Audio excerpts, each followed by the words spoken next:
Welcome to the deep dive. You're tuned in because you want to get up to speed on something specific, quickly, and really understand it. Yeah, get those aha moments. Exactly. And today, we're diving into how to teach, well, street language using some more advanced commands. Right. We've gone through quite a stack of material here, blog posts on idioms, slang dictionaries, a podcast script about emotional slang. Academic paper looking at Twitter slang, articles on anger expressions, general slang stuff too. A real mix. It is, and our mission really is to pull out the best techniques for explaining these words, using repetition effectively, and showing how to actually use them in sentences. Okay, let's get into it. This term, street language, Yeah. what are we really talking about? It feels a bit vague, maybe. It can be, but think of it basically as, informal language, casual, the stuff people use day to day with friends or in certain groups. Not formal writing, then. Definitely not. That academic paper, it defines slang pretty well as casual terms, popular in informal speech and writing, often limited to specific settings or groups. Okay. And importantly, it stressed that slang really varies. Culture, daily use, it all shapes what counts as street language. Right. What kids say today is different from last year, let alone different places. Exactly. And it moves incredibly fast. The paper really highlighted that, especially with teenagers and social media. It's constantly evolving. Which makes teaching it a bit of a moving target, I guess. For sure. That's why how you teach it matters so much. Okay, so let's tackle that first advanced command, explaining the words. Because sometimes just giving a dictionary definition, it just doesn't capture it, does it? No, not at all. You need clarity, sure, but also relatability, especially with slang. You can't just drop a definition and expect someone to get the feel for it. So how do we make explanations work better? What did the sources suggest? Well, that Reply article on idioms had a good idea. It talked about explaining one idiom by connecting it to others with similar meanings. Okay. Like how? Like saying on cloud nine is similar to in seventh heaven or on top of the world. You're giving a familiar reference point. That makes sense, kind of building a bridge. Exactly that. And the Spry Learn English podcast script, it did something similar but more direct for slang. It just gave a simple, easy meaning for each term. Like what? So for stoked, they just said really excited. For lit, it was amazing, fun, or exciting. Simple, direct. Mm-hmm. Okay. And I saw dictionary.com define stoked. Similarly, enthusiastic, excited, or exhilarated. Yeah. So there's a pattern. Clear, accessible meanings. Precisely. Find a synonym or a short, clear phrase. But there's another layer, too. Which is? Examples. Look at the Cambridge Dictionary definition for blow someone's mind. They say it means finding something very exciting and unusual, All right. but then they give an example. There was one scene in the film that really blew my mind. Yes. Seeing it used, that makes a huge difference. Absolutely critical. So when you explain slang, you need to weave in examples. Like for stoked, don't just say excited. Say, I'm stoked about my vacation next week. Gives it life, context. Exactly. So that's command one. Clear, relatable explanations boosted by solid examples. Got it. Okay, command two, making it stick. Repetition, right? Yep, repetition. It's fundamental for memory, especially with new sounds, new patterns in language. And how did the sources approach this? That Spry Learn English podcast script was really explicit about it. They actually had sections called Repeat After Me. Oh, literally built-in practice. Yeah, for every slang word and for the example sentences, too. Could you give an example? Sure. They'd introduce, say, I'm stoked, then have the listener repeat it.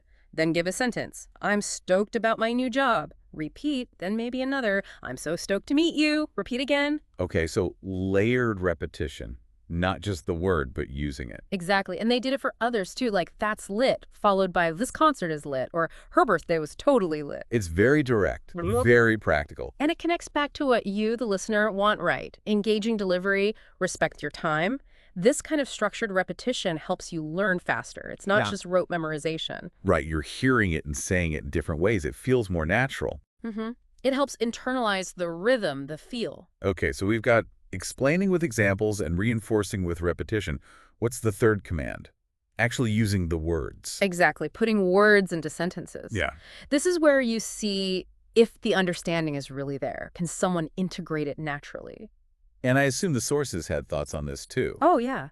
Again, that Spry Learn English podcast was a great model. They didn't just give one example sentence. They gave multiple ones for each term. Showing how versatile the words can be. Precisely. Like for lit, they had the party last night was lit.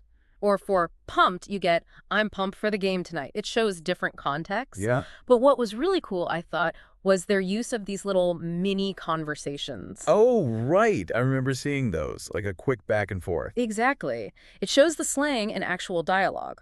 For instance, person A says, I just got accepted to college. Oh. Person B replies, no way, that's lit. Then A says, I'm so pumped, and B comes back with, I'm stoked for you. Ah, I see. You see multiple slang words interacting naturally in just a few lines. It brings it alive, doesn't it? Shows the flow, the tone. They had another one, too, like A, they canceled our flight again. B, ugh, that sucks. Yeah. A, I'm freaking out right now. B, I'd be pissed, too. Wow. Okay. That really shows the context and the emotion involved. That's where those aha moments probably happen. I think so. You see the word doing something in the conversation, it clarifies those subtle nuances. Okay, great. So the three big commands: explain clearly with examples, repeat strategically, and demonstrate usage through sentences and mini dialogues. That's the core of it. But it's not just about knowing the words, is it?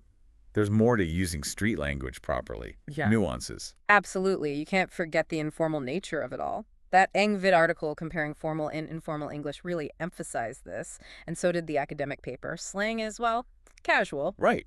And the Spry podcast actually warned about that sometimes. Yeah, they had these little be careful or note sections. Super useful. They'd say, like, lit is mostly for fun situations with friends. Okay. Or that pissed, while common, could be seen as rude in, say, a work meeting. Context is everything. And dictionary.com also mentioned that, about terms like salty, right? Yeah. That it's informal anger slang. Mm-hmm. It's like an unspoken code, almost. Knowing when and where is just as important as knowing what. So why do people even use slang? Did the sources touch on that? Yeah, the academic paper had some interesting points. Often it's just for, casual chat, but also to express emotions more vividly. Like pissed or stoked. Exactly. Or to talk about trends, pop culture stuff. It helps build connection within a group sometimes, too. And there are different types of slang, too. I think the paper mentioned that briefly. It did. Things like acronyms, OTW for on the way. Right. Or imitative stuff like lemme instead of let me, clipping Yeah. words, and then more creative sort of playful phrases like spill the tea for gossip. Okay, so recognizing those patterns can help, too. Yeah, it gives you a broader picture of how this language works and changes. So wrapping this up, teaching street language effectively means going way beyond just definitions. Absolutely. You need those relatable explanations, the examples, the mini conversations. The repetition from memory, and always, always emphasizing the context, the informality. You got it. It's about understanding the words within the social situations where they actually live. This has been really clarifying. It makes you realize just how alive language is, especially slang. Constantly changing, particularly online. Which leads to maybe a final thought for you, our listener. Think about how this rapid change, especially driven by social media, is reshaping how we even express ourselves, how we connect.